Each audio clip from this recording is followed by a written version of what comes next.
Hello mga kabrad, mayong buntag o Merry Christmas and Happy New Year belated. So, human naman ng New Year. So, atong alisda ng atong tambutso sa atong old stock, no?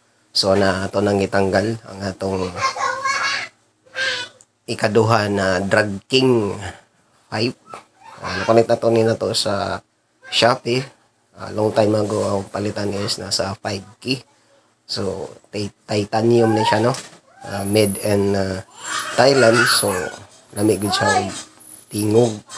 Yan, nindot ka siya og design para sa Suzuki Riders. Pero,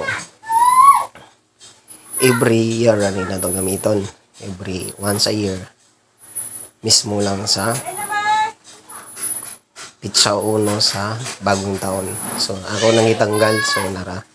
So, atong i-install ang atong panibagong old stock na itong 5K. Bawal na nino. Labi na kay rehistrado na niya itong motor.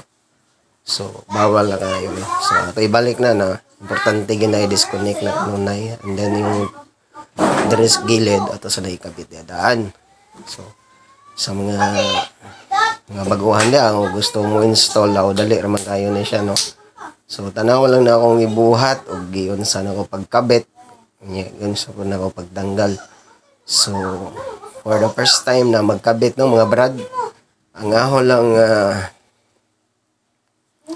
kuha ninyo itudlo is subaya lang ang mga linyada sa imong motor, imong wiring o unsaon para makabalo ka unsaon yung pag-disconnect. So, ibalo naman ko ani kanunay naman din ako gipambuhat, no?